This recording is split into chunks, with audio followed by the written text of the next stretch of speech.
Mobocracy অসংসদীয় শব্দ নয় বলে এক্সপাঞ্জ করা হবে না। বিরোধী দলের দাবির প্রেক্ষিতে একথা জানিয়েছেন স্পিকার হাফিজউদ্দিন আহমেদ। সংসদের বাজেট অধিবেশনে তিনি একথা বলেন। আজ সংসদে আলোচনায় অংশ নিয়ে বিরোধী দলের বাজেট সমালোচনার মিছিলকে মবক্রেসি বলে মন্তব্য করেন সরকারি দলের সংসদ সদস্যরা। একই সঙ্গে সরকারের নেওয়া কার্যকর ও জনবান্ধব কর্মসূচিকে প্রশ্নের মুখে ফেলতে বিরোধী দল নানা অপপ্রচার করছে বলেও মন্তব্য করেন বিএনপির সংসদ সদস্যরা।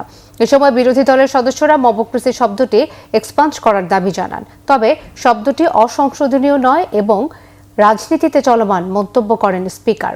এর আগে আলোচনায় সংসদে সরকারের গুরুত্বপূর্ণ মন্ত্রীদের উপস্থিত না থাকায় ক্ষোভ জানায় বিরোধী দল।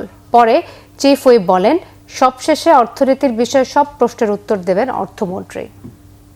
ভালো মিনিং ক্যারি করে না।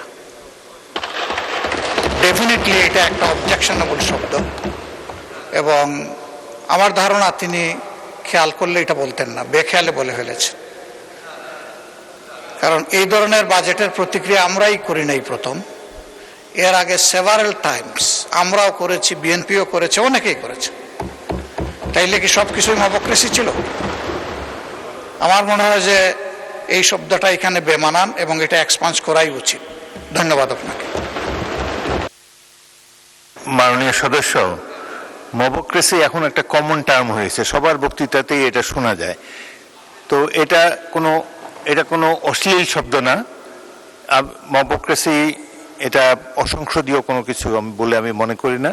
আপনারাও এই বক্তব্য ইউজ করতে পারেন। এটা রাজনীতিতে নিন্দনীয়, ডেমোক্রেসির বিরুদ্ধে, কিন্তু এটা একটা অশ্লীল শব্দ না, এখনো সংসদে এক্সপাঞ্জ হওয়ার মতো শব্দ না।